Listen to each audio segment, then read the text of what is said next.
The candlelight from 1,000 beeswax tapers cast golden shadows across the Carrington ballroom as Margaret Ashworth pressed herself deeper into the uncomfortable chair that had become her customary perch for these interminable evenings, the lavender silk of her gown marking her as neither fully in mourning nor truly among the vivacious debutantes who swirled past in clouds of white muslin and girlish laughter, and she kept her eyes fixed on the dancers, though every turn of the music sent a fresh spike of pain through her chest as she watched James Pembroke, Earl of Westfield, guide yet another young lady through the intricate steps of the waltz, his dark blue evening coat a perfect complement to Miss Harriet Sinclair's ice blue gown.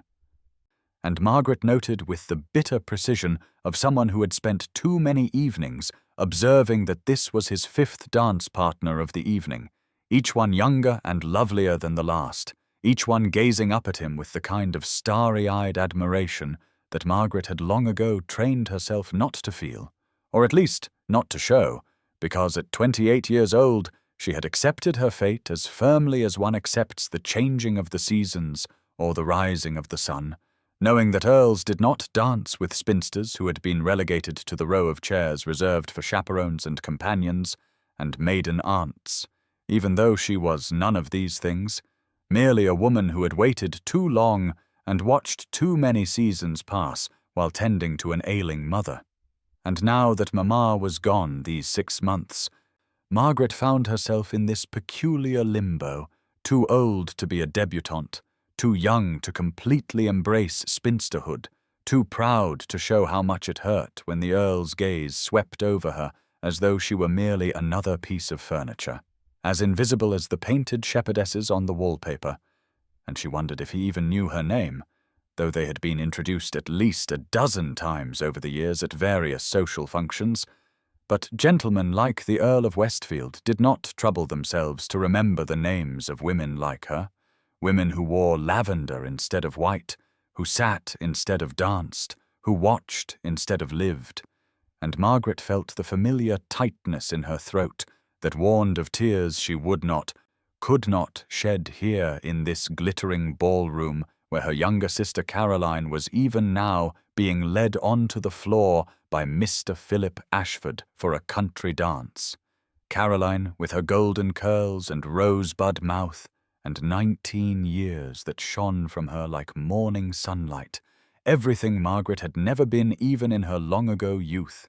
And as the waltz ended and Lord Westfield bowed to Miss Sinclair, Margaret allowed herself one moment of pure, desperate longing, imagining what it would feel like to have those dark eyes look at her with interest,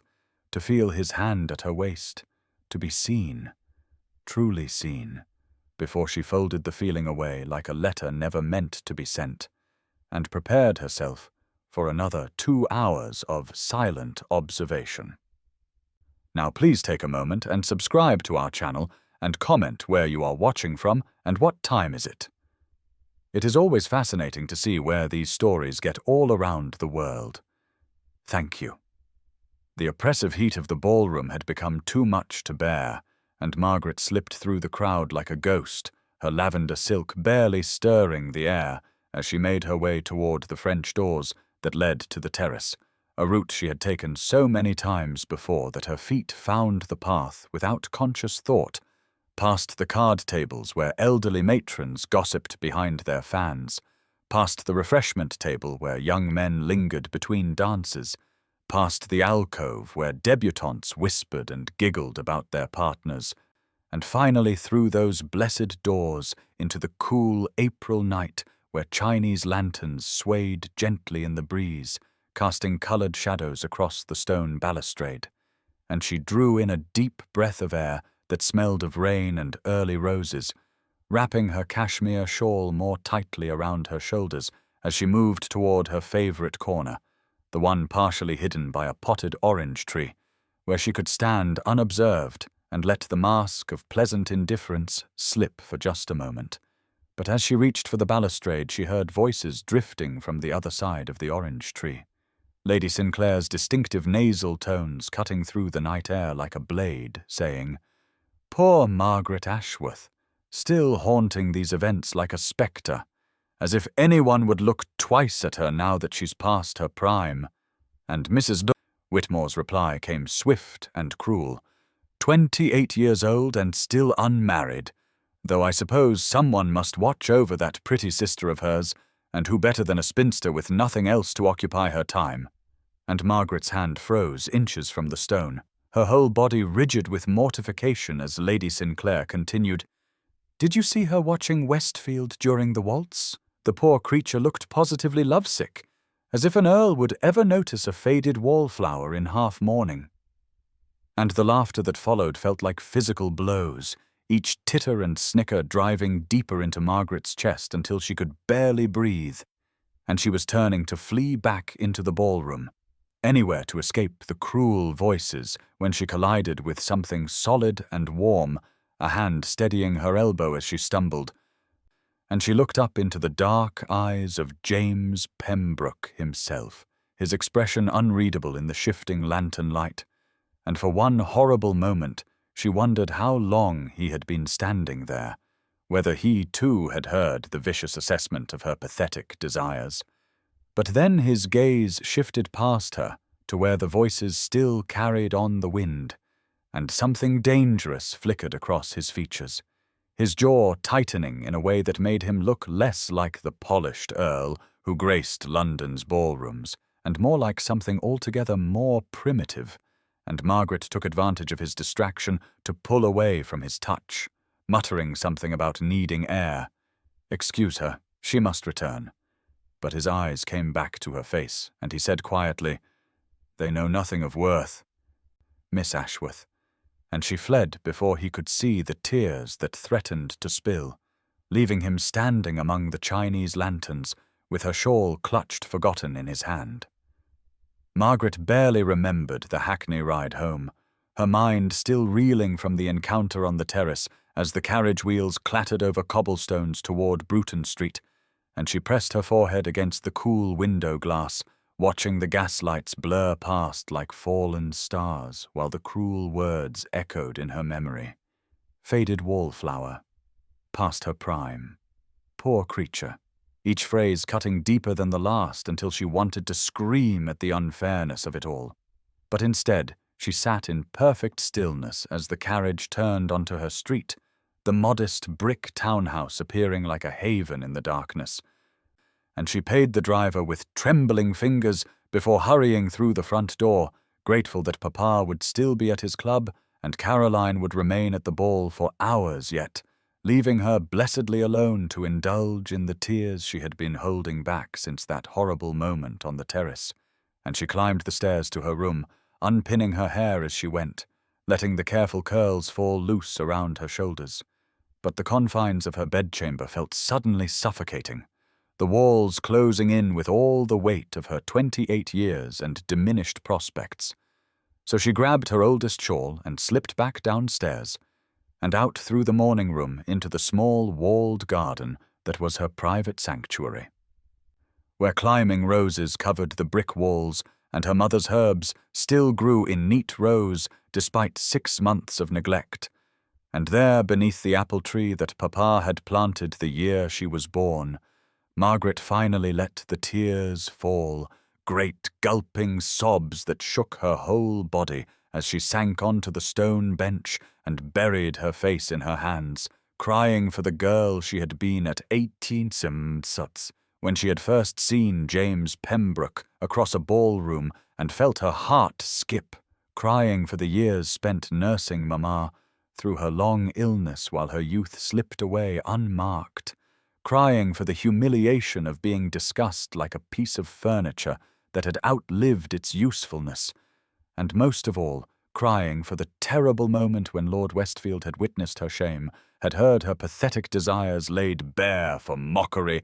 and she was so lost in her grief that she didn't hear the garden gate creak open, didn't notice the footsteps on the gravel path until a shadow fell across her in the moonlight, and she looked up with a gasp to see James Pembroke himself standing before her in her own private garden at nearly midnight, still in his evening clothes with her forgotten cashmere shawl draped over his arm, his dark eyes intense with some emotion she couldn't name as he said quietly, "Forgive me, Miss Ashworth, but I couldn't let the evening end with you believing those hateful lies." And Margaret could only stare at him in shock, wondering if she had finally lost her senses entirely, because the Earl of Westfield could not possibly be standing in her garden, could not have followed her home, could not be looking at her with such unexpected tenderness. The clock tower of St. James's struck midnight as they stood frozen in the moonlit garden. Margaret's tear-stained face lifted to James in complete bewilderment, while a nightingale trilled from the apple tree above them, its song piercing the silence that stretched between them like a held breath. And she rose slowly from the bench, acutely aware of her dishevelled state, her hair tumbling loose around her shoulders and her eyes surely red from crying, while he remained perfectly still, as if any sudden movement might frighten her away like a startled deer. And finally she found her voice, though it came out as barely more than a whisper. "My lord, you should not be here, if anyone were to see you in my garden at this hour." But he took a single step closer, still holding her cashmere shawl like something precious, and said, "I owe you an apology, Miss Ashworth, one that is 10 years overdue." And the words made no sense to her grief-muddled mind until he continued, "I have danced with every young lady in London, some of them multiple times, yet I have never once asked you to stand up with me, and I find I cannot rest easy, knowing I have contributed to your pain through such thoughtless oversight." And Margaret felt fresh tears threatening, because this was worse than mockery, this gentle pity from a man who could never see her as anything more than an object of charity. So she straightened her spine and said with as much dignity as she could muster, "You owe me nothing, Lord Westfield. You have always been perfectly civil, and I have never expected—" But he interrupted her, something flashing in his dark eyes as he said, "That is precisely the problem. Miss Ashworth, you expect nothing, ask for nothing, as if you believe yourself unworthy of notice, yet I have watched you these past months, truly watched you, not just glanced past you as I shamefully did for years." And Margaret's heart began to race as he moved closer still, near enough now that she could smell his cologne, a blend of sandalwood and something uniquely him. And he continued in a voice gone rough with emotion, "I have seen you comfort wallflowers who sit abandoned, slip your dance card to girls who have none, spend entire evenings ensuring everyone else enjoys themselves while you fade into the background, and I have wondered what kind of woman possesses such selflessness, such grace in the face of society's casual cruelty." And Margaret could not breathe, could not think, could only stare at him as he said,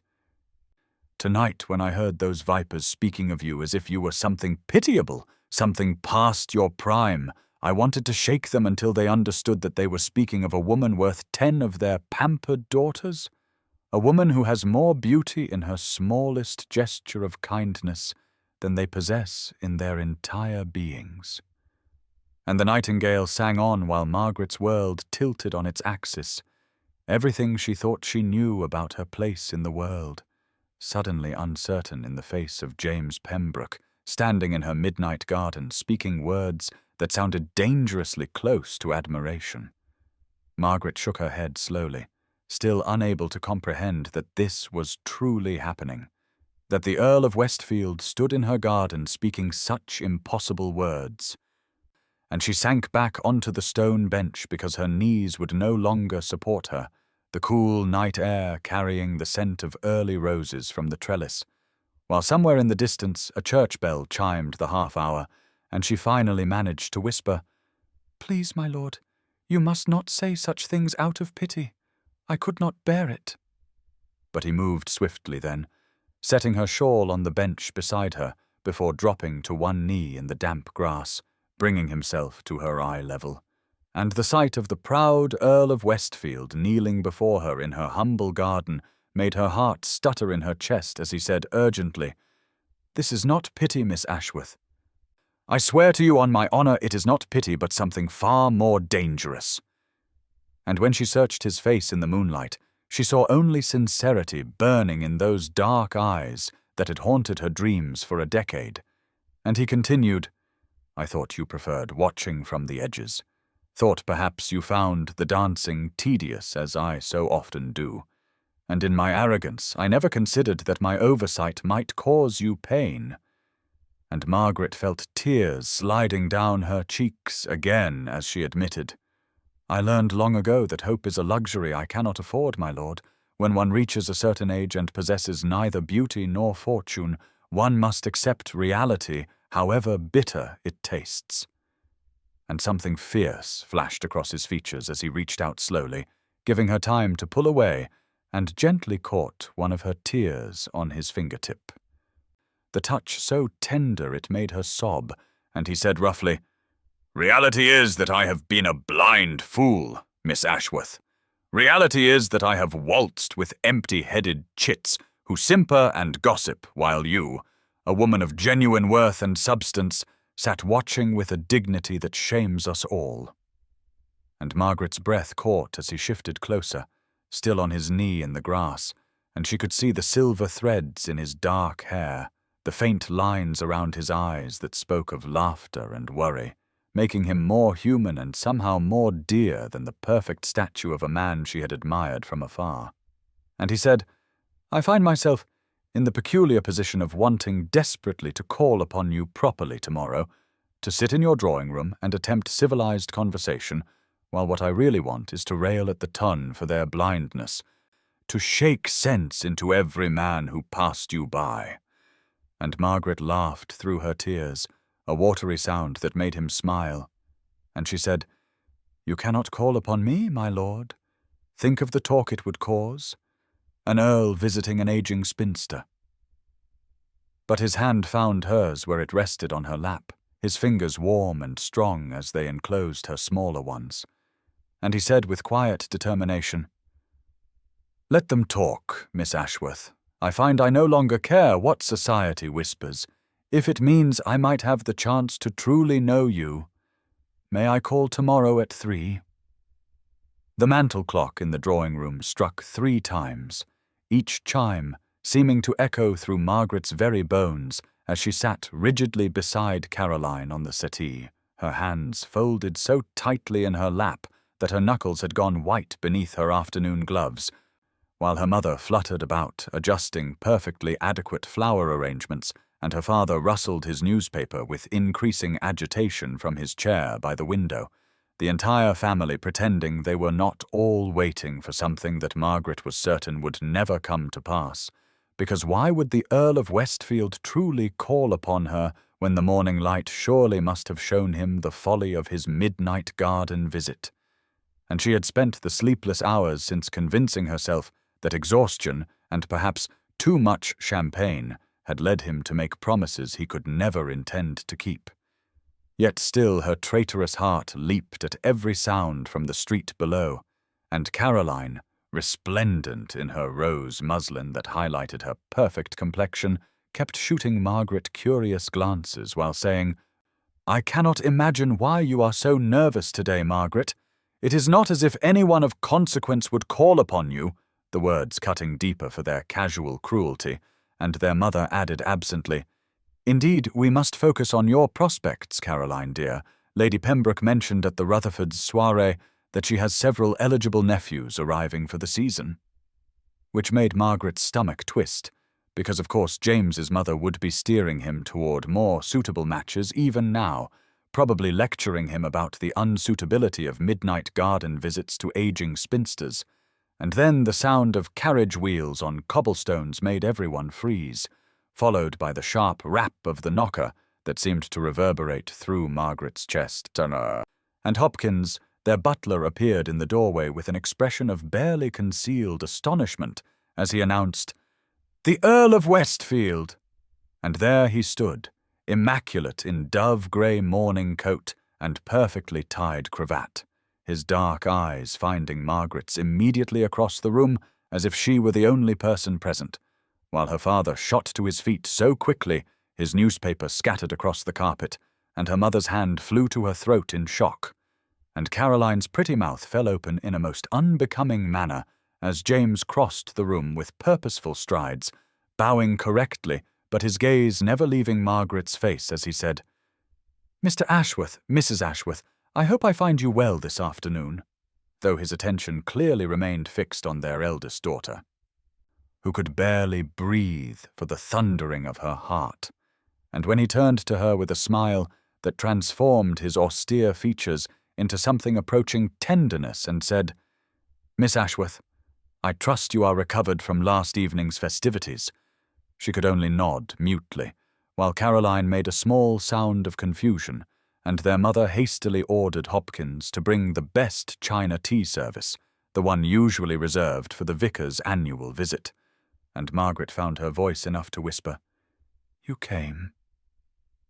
The late afternoon sun cast long shadows across Hyde Park as James helped Margaret from his curricle, her gloved hand trembling slightly in his as she descended still scarcely believing that she sat beside the Earl of Westfield in his famously elegant vehicle, while all of fashionable London promenaded past during the sacred hour of 5 o'clock, when everyone who was anyone came to see and be seen. And Margaret touched the ribbon of her new bonnet self-consciously, a lovely creation of blue silk with cream roses that had arrived mysteriously that morning, with no card, but which fit perfectly and brought out the colour of her eyes in a way her old bonnets never had. And James seemed to sense her nervousness because he tucked her hand firmly into the crook of his arm and said quietly, "You look lovely, Margaret," using her given name as he had begun to do during his daily visits over the past 4 days,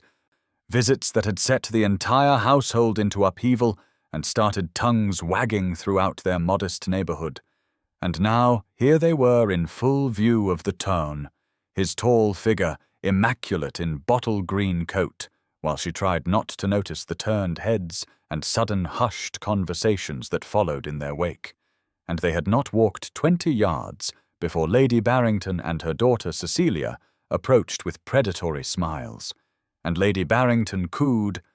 "Lord Westfield, how delightful to see you, and with Miss Ashworth, how unexpected."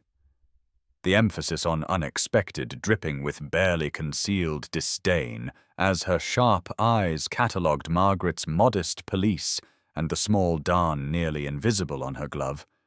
And Margaret felt herself shrinking under that penetrating gaze until James's arm tightened beneath her hand, and he said coolly, "Indeed, Lady Barrington, I find Miss Ashworth's company infinitely preferable to the usual vapid chatter one encounters here," which caused spots of colour to bloom on Lady Barrington's powdered cheeks. But worse was coming, as Mrs. Dalrymple joined them with her cronies Lady Ashford and the Countess of Morley, all 3 women who had made sport of Margaret at countless gatherings, and Mrs. Dalrymple tittered, "Miss Ashworth, still haunting the marriage mart at your advanced age, how persevering of you!" And Margaret felt heat flood her face as several passing couples slowed to witness her humiliation. But before she could stammer a response, James stepped slightly forward and said in a voice that could have frozen the Serpentine, "Mrs. Dalrymple, I find your arithmetic as faulty as your manners. Miss Ashworth is in the very bloom of womanhood, though I suppose when one has nothing to recommend oneself but youth, one clings to it desperately as it fades." And the deadly quiet insult landed with devastating accuracy, as everyone knew Mrs. Dalrymple had been desperately trying to conceal her 40 years with increasingly obvious artifice. And Lady Ashford attempted to salvage the situation by saying archly, "Come now, Lord Westfield, surely you merely pity Miss Ashworth for her unfortunate circumstances." But James turned the full force of his dark gaze upon her and said with lethal softness, "The only pity I feel is for those so blind they cannot recognize true worth when it stands before them." Rain streaked down the drawing-room windows in silver ribbons as Margaret sat curled in her favourite corner of the worn blue sofa, pretending to focus on her embroidery while stealing glances at the mantel clock that seemed to move with agonizing slowness toward 2 o'clock, the hour when James had taken to calling each day for the past week, visits that had transformed her quiet existence into something charged with possibility and terror in equal measure. And Caroline lounged dramatically near the fire, her perfect rosebud mouth turned down in a pout as she complained for the third time that morning. "I cannot understand why the Earl wastes his time here when he could be attending Lady Pembroke's card party with all the most eligible young ladies," her voice pitched to Carrie, as it always was when she spoke of James's inexplicable interest in her elder sister, and their mother merely hummed absently while sorting through calling cards. But Margaret's fingers trembled on her needle, because she too wondered each day if this would be when he finally came to his senses. And then the familiar sound of his carriage. Wheels on wet cobblestones made her heart leap even as she forced herself to remain still, and Caroline immediately straightened, pinching her cheeks for color and arranging her skirts artfully. But when Hopkins announced him, and James entered carrying a carefully wrapped parcel despite the rain,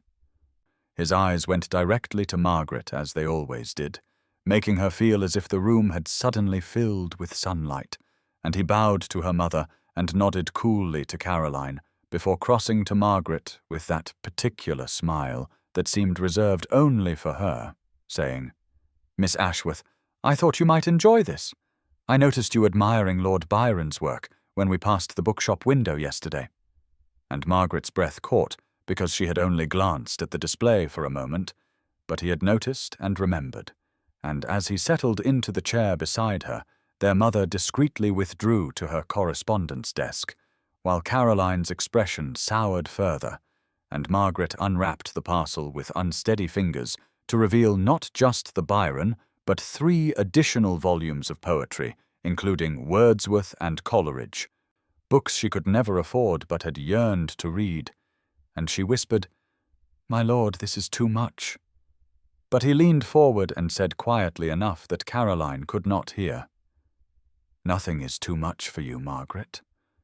And when he handed her the Wordsworth, their fingers brushed and lingered for a moment that seemed to stretch like honey in the warmth of the fire, neither pulling away as their eyes met and held, while her skin tingled from that simple contact.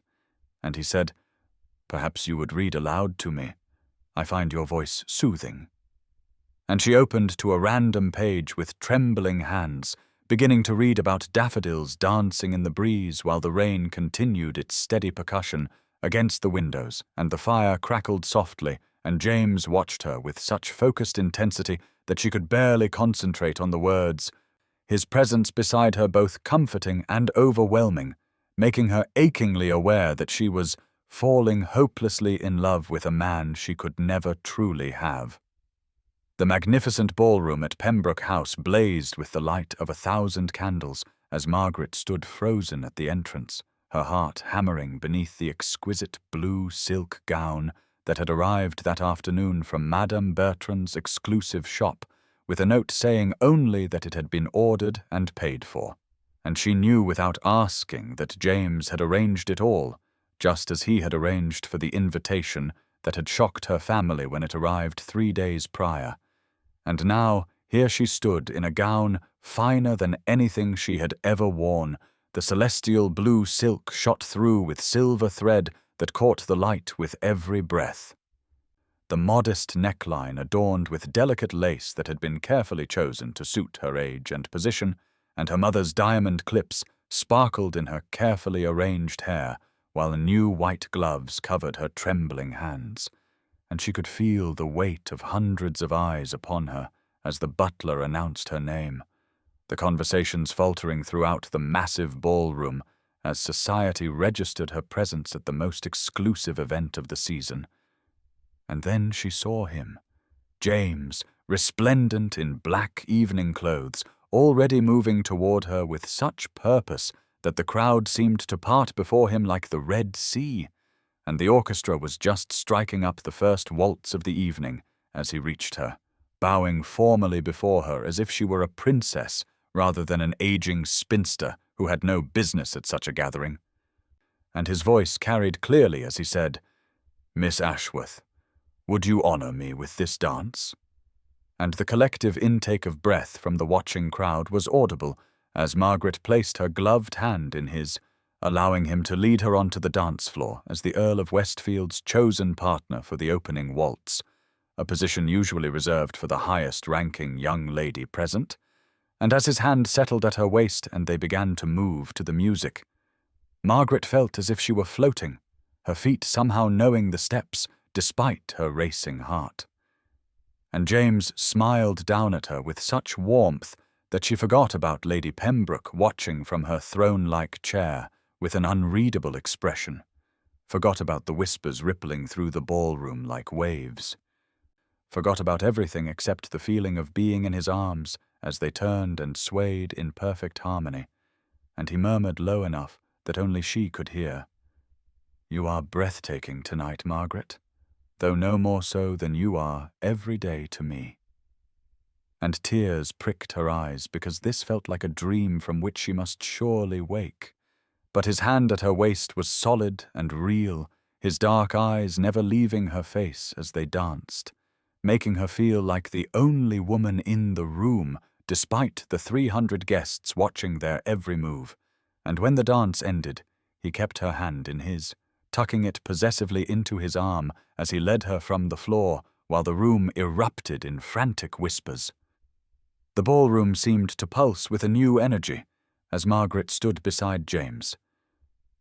her gloved hand still trembling slightly in the crook of his arm, while dozens of faces turned toward them with expressions ranging from shock to calculation, and she could feel the heat rising in her cheeks as he guided her toward the refreshment table, his manner protective yet proud, as if daring anyone to comment. And indeed the whispers followed them like rustling autumn leaves. But before they could reach their destination, a gentleman stepped directly into their path. Tall and golden-haired, with the kind of classical features that made debutantes sigh, and Margaret recognized him as Mr. Nicholas Beaumont, heir to a vast shipping fortune, and considered one of the most eligible bachelors of the season, though she had never paid him much attention since men like him never noticed women like her. Except now his green eyes were fixed upon her with an intensity that made her uncomfortable, and he bowed low, saying, "Westfield, you must introduce me to your enchanting partner. I confess I nearly dropped my champagne when I saw her dancing. Such grace is rarely seen in these rooms." And Margaret felt James's arm tense beneath her hand as he replied with cool civility, "Miss Ashworth, may I present Mr. Beaumont, though I believe you may have encountered each other at previous gatherings." And Beaumont's eyes widened with what appeared to be genuine surprise as he said, "Miss Ashworth, but surely we have never been properly introduced, or I would have remembered. You must forgive my previous blindness and allow me to make amends, perhaps with the next dance." And his smile was charming, practiced, the kind that had likely won him countless female hearts. But Margaret found herself comparing it unfavorably to James's rare but genuine smiles,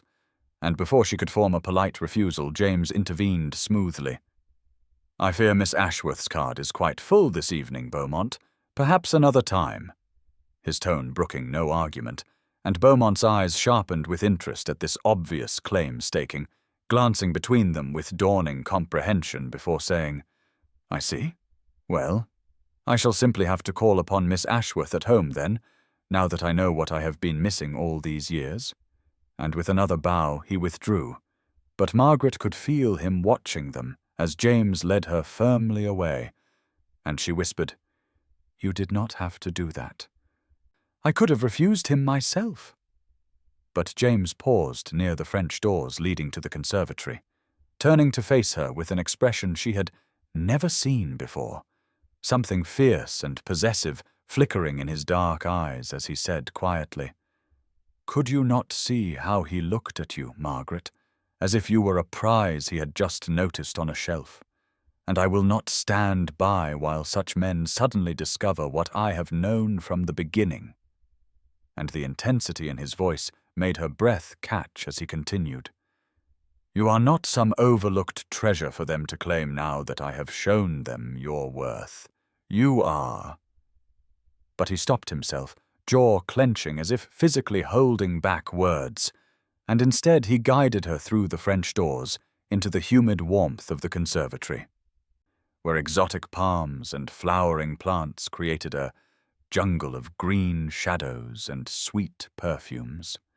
The conservatory path wound deeper into shadows cast by towering palms and exotic blooms, and Margaret found herself trembling despite the humid warmth as James led her toward a secluded alcove where a small fountain tinkled musically, the sound mixing with the distant strains of another waltz beginning in the ballroom they had left behind. And when he finally stopped and turned to face her, the moonlight streaming through the glass ceiling overhead illuminated his face with an almost ethereal glow, making him look younger and more vulnerable than she had ever seen him, and he released her hand only to frame her face gently between both of his touch so tender it made her want to weep, and his voice was rough with emotion as he said, "Margaret, I cannot go another moment without telling you what has been burning in my chest since that night in your garden, perhaps even before then, if I am truly honest." And she tried to pull away because this was too much, too perfect, too impossible for someone like her. But his hands held her gently in place as he continued, "I love you, Margaret Ashworth, not because I pity you or wish to rescue you from spinsterhood, as you seem to believe, but because you are the most extraordinary woman I have ever known." And tears were streaming down her cheeks now as he spoke, his thumbs gently wiping them away as fast as they fell. "I love your kindness to everyone around you, the way you remember the names of every servant, the way you listen when Caroline prattles about her beaux as if her concerns are the most important in the world. I love your intelligence and wit, the way your eyes light up when you speak of books, the way you challenge my thoughts and make me see the world differently." And Margaret sobbed outright then, unable to stop herself as he continued his declaration. "I love your strength, the quiet dignity with which you have borne society's cruelty, never becoming bitter or harsh despite having every reason to do so. I love the way you blush when I look at you, the way your hand fits perfectly in mine when we dance, the way you smell of roses and something uniquely you." And his voice broke slightly on the last words, his own eyes suspiciously bright as he gazed down at her. And Margaret found her voice at last, though it emerged as barely a whisper. "But James, I am 28 years old, far past the age when—" But he silenced her with the gentle press of his thumb against her lips, shaking his head firmly. "Your age is nothing to me but evidence of all the years I wasted not knowing you, all the dances I foolishly shared with empty-headed debutantes when I could have been holding you." And then slowly, giving her every chance to pull away, he lowered his head toward hers, and Margaret's eyes fluttered closed as his lips met hers in a kiss that was everything she had never dared dream of, tender and passionate, reverent and claiming all at once, making her feel cherished and desired in equal measure. And when they finally parted, both breathing unsteadily, he rested his forehead against hers and whispered, "Marry me, Margaret. Be my countess, my wife, my everything." And the fountain continued its gentle song as May roses perfumed the air around them. The words hung in the air between them like delicate crystal that might shatter at the slightest touch, and Margaret felt something wild and desperate rising in her chest as she stared up at James's face, still so close to hers that she could feel his breath warm against her cheek. And suddenly all the doubts and fears that had been temporarily silenced by his kiss came rushing back like a tide, overwhelming her with their familiar weight, and she wrenched herself from his gentle hold, stumbling backward until the fountain's edge pressed against the back of her legs, her hands coming up to cover her face as she gasped, "No, no, this cannot be happening. This is not real." And she heard James step toward her, his voice urgent with concern as he said, "Margaret, please, what is wrong? Speak to me." But she shook her head violently, her carefully arranged hair coming loose from its pins as she backed away further, nearly tripping over her hem in her haste to put distance between them, because this was exactly what she had feared would happen. This moment when reality would intrude upon the dream, when she would have to face the truth of what she was and what he was, and how impossible the gulf between them truly was. And the words came pouring out of her like water through a broken dam. "I am 28 years old, James. Do you understand what that means? I have been on the shelf for 10 years, 10 years of watching other girls debut and marry, while I sat in corners and smiled and pretended it did not matter." And her voice broke on a sob as she continued, "I have grey hairs already. Did you know that? I found 3 just last week, and my face has lines that were not there 5 years ago. And my figure is not what it was when I was 18, and you are an earl, one of the most eligible men in England, who could have anyone, any fresh young debutante with perfect skin and bright eyes, and a dowry worthy of your position."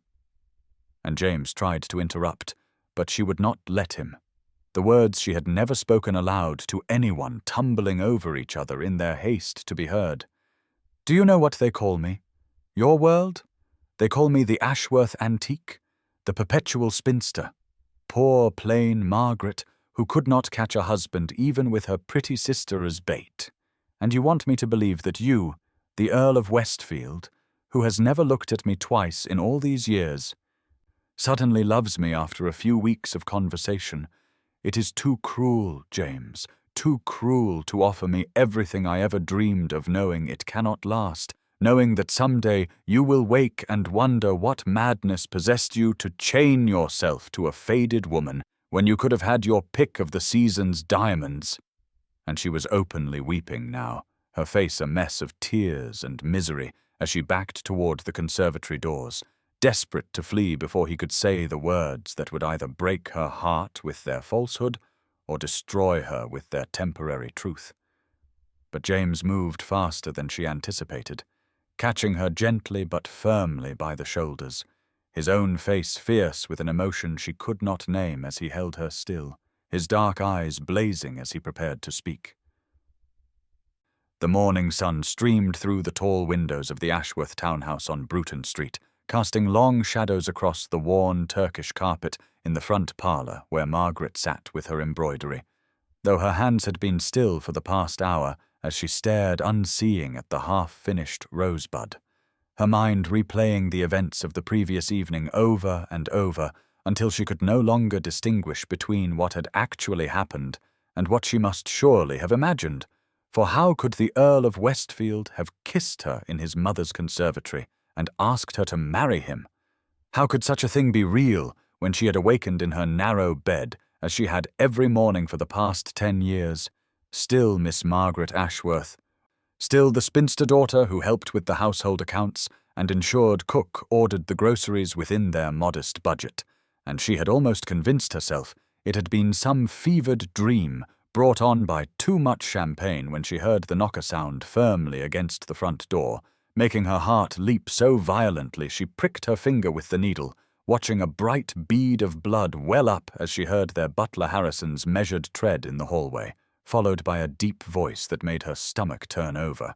And then Harrison appeared in the doorway, looking rather flustered as he announced, "The Earl of Westfield to see Mr. Ashworth, miss," before disappearing again.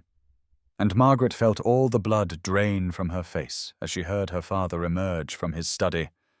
clearly surprised as he greeted their exalted visitor. "Lord Westfield, this is unexpected. To what do we owe the honour?"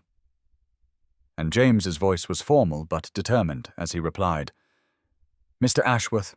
I apologize for calling without proper notice, but I have a matter of utmost importance to discuss with you. Might we speak privately in your study?"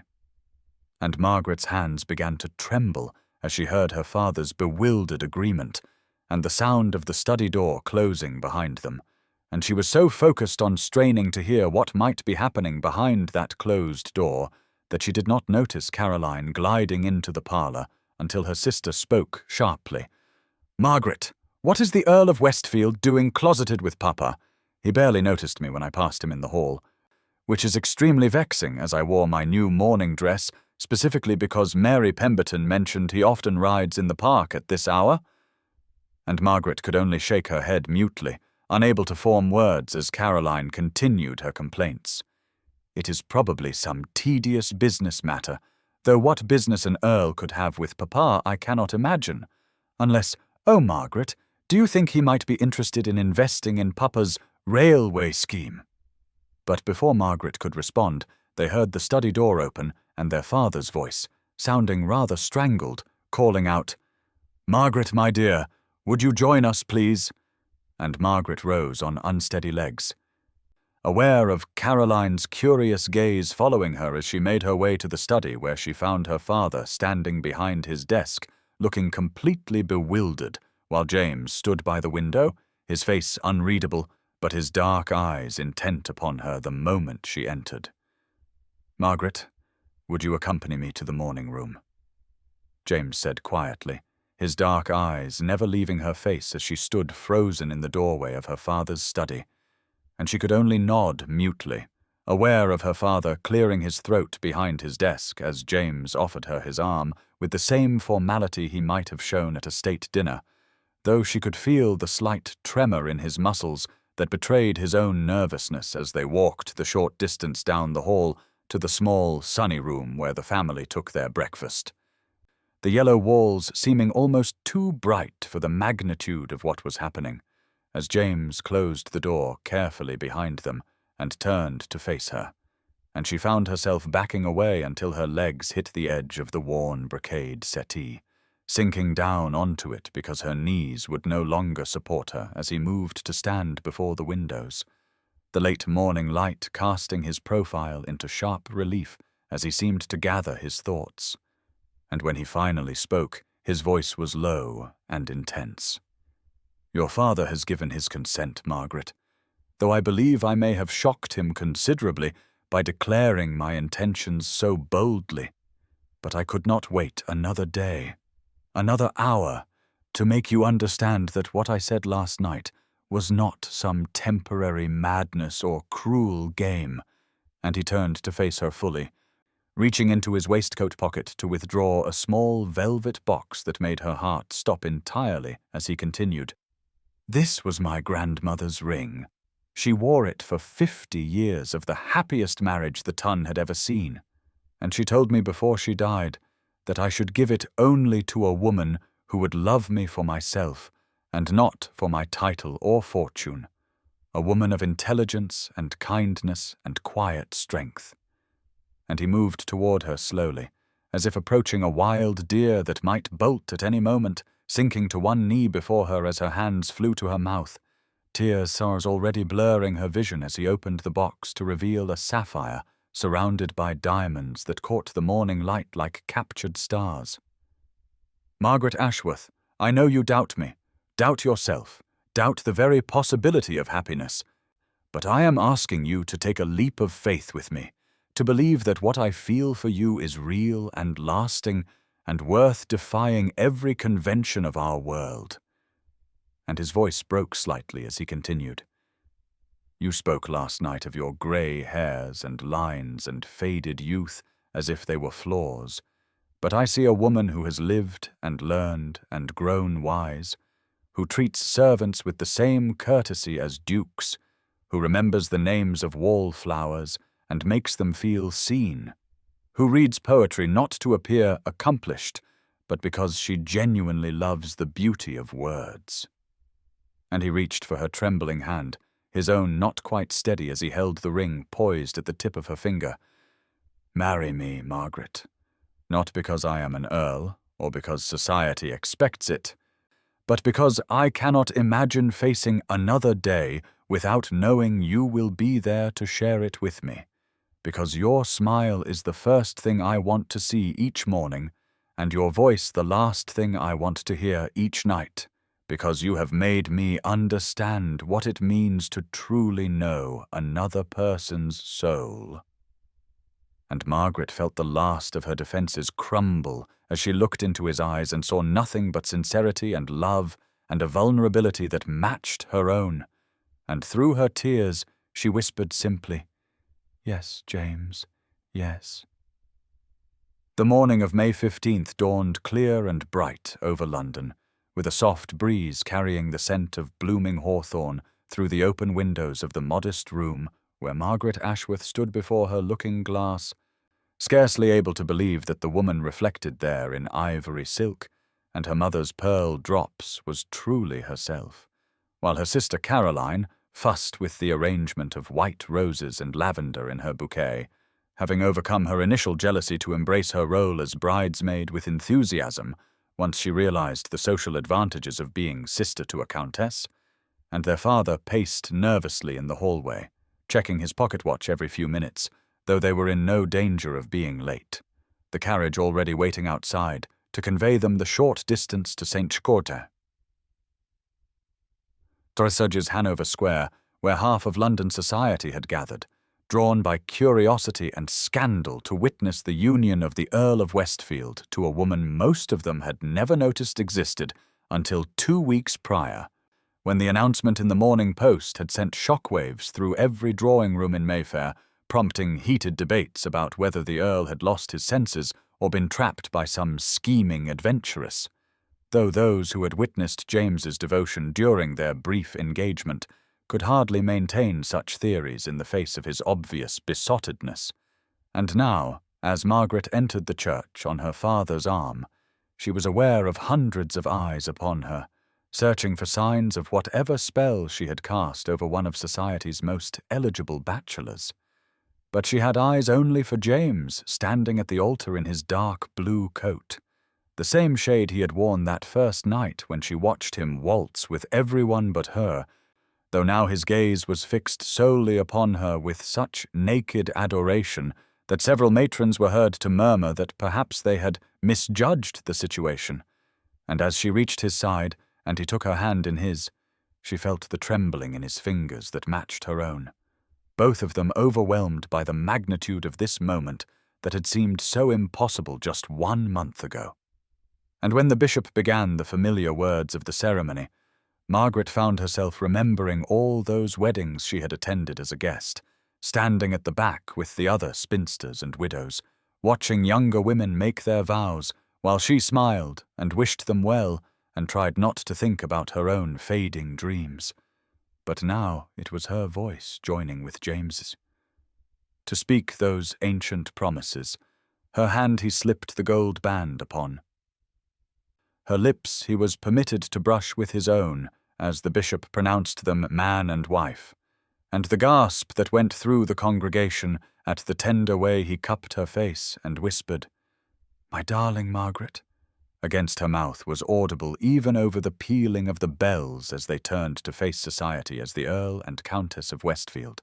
and Margaret caught sight of Lady Pembroke in the front pew, wearing pale blue, and actually smiling with what appeared to be genuine pleasure, having apparently decided that a daughter-in-law who made her son incandescently happy was preferable to a younger beauty who might have bored him within a fortnight. And as they proceeded down the aisle, Margaret noticed familiar faces in the crowd, including several of the wallflowers she had befriended over the years, beaming at her with tears in their eyes as if her triumph gave them hope for their own futures. And she smiled back at them, squeezing James's arm as he led her out into the brilliant May sunshine where their carriage waited, decorated with white ribbons and roses, ready to carry them to their new life together. The crystal chandelier in the grand ballroom of Pembroke House cast rainbows across the assembled guests as Margaret stood beside James in the receiving line, her hand resting lightly on his arm, while they greeted what seemed like half of London society, many of whom had witnessed her years of invisibility and were now forced to curtsy to her as the new Countess of Westfield, and she found herself responding to their congratulations with a grace she hadn't known she possessed, drawing on reserves of dignity that had sustained her through all those lonely seasons, though she was acutely aware of the whispers that followed in their wake. Speculation about how she had managed to capture the Earl mixing with grudging admiration for her poise under such intense scrutiny, and when Lady Pembroke approached them, resplendent in pale blue silk with the famous Pembroke diamonds at her throat, Margaret felt James tense beside her, but his mother surprised them both by taking Margaret's hands in hers and saying loud enough for nearby guests to hear, "My dear Margaret, I must confess that when James first began calling upon you, I harbored doubts, as any mother might when her son chooses an unexpected path. But seeing him these past weeks, witnessing the joy you have brought to his life, I can only thank you for giving me back the son I feared I had lost to duty and expectation." And she kissed Margaret on both cheeks with genuine warmth, before adding with a slight smile, "Though I do hope you will forgive an old woman her interference, and allow me to guide you through the more tedious aspects of managing the Pembroke properties, for there are 5 estates and countless tenants who will be eager to meet their new countess." And Margaret found her eyes filling with tears at this unexpected acceptance, managing to reply, "I would be honoured to learn from you, Lady Pembroke, for I know how much James values your wisdom," which earned her an approving nod and a whispered, "You may call me Mamma now, my dear," before the Dowager moved away to circulate among the guests, leaving Margaret feeling as though she had passed some crucial test. And the afternoon continued in a blur of toasts and well-wishes, the wedding breakfast laid out with all the elegance that the Pembroke staff could muster, though Margaret barely tasted the lobster patties or the champagne syllabub, too overwhelmed by the reality of her transformation from overlooked spinster to countess in the space of a single month. And when Lord Harrington rose to make the principal toast, she gripped James's hand under the table, as the elderly peer spoke of having known James since he was in short coats, and expressing his delight at seeing him choose a bride of such evident intelligence and character, pointedly noting that beauty faded, but wisdom only grew richer with time, a comment that made several of the younger matrons shift uncomfortably in their seats, while Margaret felt James lift her hand to his lips in full view of the assembly, his eyes never leaving hers as he murmured, "He speaks nothing but truth, my darling." And she knew in that moment that whatever challenges their unconventional match might face from society, they would weather them together, strengthened by a love that had grown from the most unlikely of beginnings in a moonlit garden. The morning mist still clung to the rolling hills of Pembroke Estate as Margaret stood at the window of the breakfast room, watching the sun paint the vast gardens in shades of gold and green, while James reviewed the estate correspondence at the table behind her, occasionally reading aloud some particularly amusing bit from his steward's reports about pregnant cows and disputed hedge boundaries, domestic concerns that would have seemed impossibly mundane to the tone, but which filled Margaret with a deep contentment she had never imagined possible during all those years of watching life pass her by from the edges of London ballrooms, and when she heard the scrape of his chair, she wasn't surprised to feel his arms come around her waist from behind, his chin resting on her shoulder as he murmured, "The tenants are gathering in the lower meadow for the quarterly meeting. Shall we go down together, or would you prefer to rest after our morning ride?" To which she turned in his embrace with a smile that still felt wonderfully new on her face. "Together, always together, though I confess I'm still nervous about whether they'll accept me as readily as you seem to think they will." And his laugh rumbled through his chest as he pressed a kiss to her forehead. "My darling Margaret, you've been here exactly 2 weeks, and already Mrs. Hutchins at the mill speaks of you as if you were an angel descended from heaven after you helped deliver her grandchild,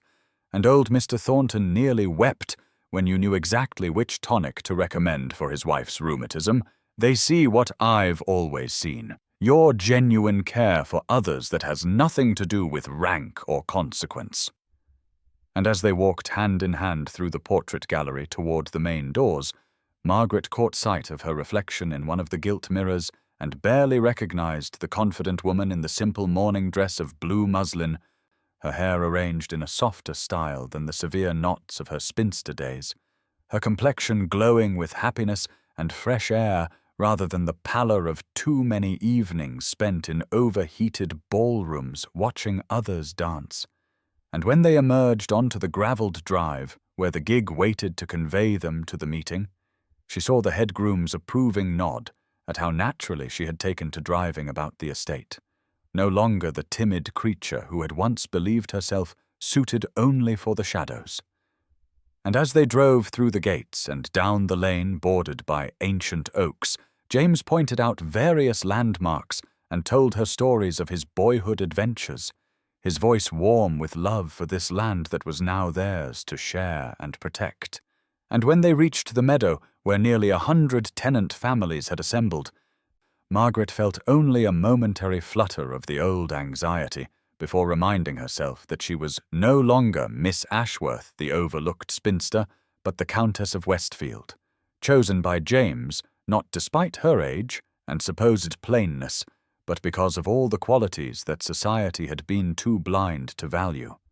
And as she stood beside him addressing their people, discussing harvest plans and addressing concerns with a natural authority that surprised even her,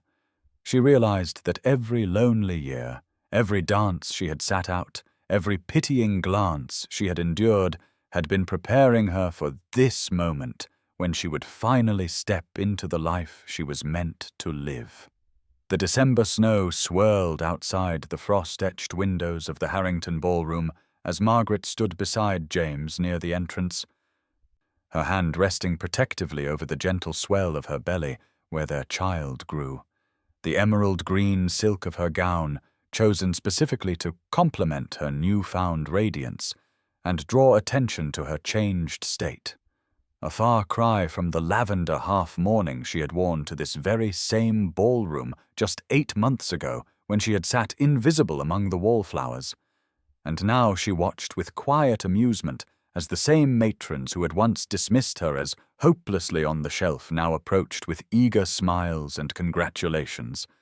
Lady Worthington gushing about how wonderfully marriage agreed with her, while carefully avoiding any mention of her previous predictions that Margaret would die a spinster, and Miss Pembroke Dalrymple inquiring with poorly concealed envy about the latest fashions from Paris that the Countess of Westfield surely had access to, though Margaret responded to each overture with the same gracious warmth she had always possessed, but which now carried the additional weight of her elevated rank. And when she noticed a young woman sitting alone in the very chair she had once occupied, wearing an unfortunate mustard-coloured gown and watching the dancers with barely concealed longing, Margaret excused herself from James's side with a gentle touch to his arm and made her way across the ballroom, aware of the eyes following her progress and the whispers about how the Earl of Westfield could not seem to take his eyes off his pregnant countess, and she settled carefully beside the girl, mindful of her condition but determined to offer the same kindness that had been so absent in her own years of isolation, saying softly, "I don't believe we've been introduced. I'm Margaret Pembroke, and I couldn't help but notice you seem to be without a partner for this set," watching as the girl's eyes widened with surprise that a countess would speak to her so directly, stammering out that she was Miss Prudence Blackwood, and this was only her second ball, and she didn't know many people in London, to which Margaret smiled with genuine understanding and replied, "I remember my second ball quite clearly, though it was many years ago now. And I spent most of it in this very chair watching others dance and wondering if anyone would ever see me as more than furniture." And she had the satisfaction of seeing hope kindle in the girl's plain features as she continued, "But you know, Miss Blackwood, the most wonderful things can happen when we least expect them. Sometimes the very person we're meant to find is simply waiting for the right moment to truly see us." And she glanced across the room to where James stood in conversation with Lord Harrington, but with his eyes fixed on her with such open adoration that several nearby debutantes followed his gaze with obvious envy, and Margaret felt the baby flutter within her as if responding to its father's attention, a private joy that filled her with such contentment that she could only smile at the mysterious ways of fate that had transformed her from overlooked spinster to cherished wife and soon-to-be mother. The April morning dawned clear and bright over Pembroke House as Margaret sat in the garden where James had first truly seen her exactly 1 year ago, cradling their daughter Elizabeth in her arms while the spring roses released their perfume into the warming air, their pink and white blooms a perfect complement to the scene of maternal contentment she presented to anyone who might glimpse the Countess of Westfield in this private moment of reflection, though she was hardly the same woman who had fled this very estate in tears less than a year ago, convinced that the Earl's declaration of love could only be temporary madness or worse, pity for a spinster past her prime. And now, as Elizabeth stirred against her breast, making those small sounds of infant contentment that never failed to fill Margaret's heart to overflowing, she marveled at how completely her life had transformed from those endless years of watching from the edges of ballrooms, invisible and overlooked, to this abundance of love and purpose that seemed to grow deeper with each passing day. And when she heard James's familiar footsteps on the gravel path, she didn't need to turn to know he would be carrying his morning tea and the stack of correspondence that had become their shared ritual, settling beside her on the bench with a kiss to her temple and a gentle caress of Elizabeth's downy head, murmuring, "She has your eyes, you know, that same warm brown that first captivated me when I finally had the sense to truly look." And Margaret laughed softly, mindful of the sleeping babe. "You mean the eyes that watched you dance with every other lady in London while I catalogued the wallpaper patterns?" To which he responded with that crooked smile that still made her pulse quicken. "The very same eyes that held such dignity and grace despite society's blindness, though I thank God every day that he gave me the wisdom to see what others missed." And as they sat together in companionable silence, the morning correspondence could wait, because nothing was more important than these stolen moments of peace before the household fully awakened and the duties of their position demanded attention. Margaret found herself thinking of all the overlooked women still sitting in ballroom corners, still believing themselves invisible and unworthy of love, which was why she had already begun her quiet campaign to identify and assist them, hosting intimate gatherings where wallflowers could shine without the harsh glare of society's judgment, introducing them to gentlemen who valued character over youth and wit over mere beauty. And James supported these efforts with an enthusiasm that shouldn't have surprised her, given his own transformation from distant earl to devoted husband, often pointing out worthy young men who might appreciate what society overlooked. And as Elizabeth opened her eyes and gazed up at her parents with that unfocused infant wisdom, Margaret felt James's arm come around her shoulders, drawing both wife and daughter closer as he said quietly, "A year ago, I nearly lost you to fear and doubt, but now look at us, my darling. Look at what we've built from that midnight meeting in your father's garden." And she leaned into his warmth, knowing that every lonely year had been worth enduring for this perfect moment of completion. The afternoon sun cast long shadows through the rose arbor as Margaret sat on the same garden bench where James had first proposed all those years ago, watching their 4 children chase butterflies across the manicured lawn, while he stood nearby directing the gardener about some new plantings he wanted to surprise her with for their anniversary, and she marveled at how the silver threading through his dark hair only made him more distinguished. How the laugh lines around his eyes deepened when young William, their eldest at 8 years old, attempted to climb the ancient oak despite his father's gentle admonishment, while Elizabeth at 7 corrected her brother's technique with all the authority of an elder sister, and the twins Thomas and Jane, barely 4, tumbled through the grass in pursuit of a particularly elusive orange butterfly, their nurse hovering nearby but allowing them the freedom to explore. And Margaret felt that familiar warmth bloom in her chest as James caught her watching him and abandoned his gardening consultation to join her on the bench, his hand finding hers with the ease of a decade's practice, neither of them needing words to acknowledge what this day meant, how far they had traveled from that first midnight encounter when she had been certain no man would ever see her as anything more than an aging wallflower, and now here she sat, Countess of Westfield, mother of 4 beautiful children, partner to a man who still looked at her as though she hung the stars, and perhaps most remarkably, mentor to dozens of young women who had found themselves overlooked by society just as she once had been, her weekly salons having become legendary among the town for producing the most unexpected and ultimately happiest matches. And as if reading her thoughts, James murmured, "Do you know, my darling, that Miss Prudence Blackwood sent word this morning of her engagement to Mr. Hartley? She credits you entirely for introducing them at last month's garden party." And Margaret smiled, remembering the plain girl in the mustard dress who had reminded her so much of herself, now blooming under the attention of a good man who valued her quick wit and kind heart above conventional beauty. And as the children's laughter rang across the garden, Margaret turned to face you, dear listener, knowing that perhaps you too have sat in your own wallflower chair, wondering if love would ever find you, believing yourself too old, too plain, too overlooked to deserve the fairy tale. But I tell you now from the wisdom of 10 years' happiness that love has its own timeline, its own mysterious ways of bringing together souls who need each other. And sometimes the very thing that makes you feel invisible is exactly what the right person has been searching for all along. So do not despair in your lonely moments. Do not believe the cruel whispers that say your time has passed.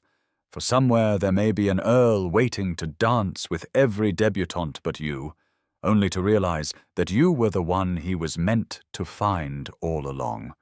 And if you enjoyed this story of overlooked hearts finding their match, do subscribe to hear more tales of love conquering society's expectations.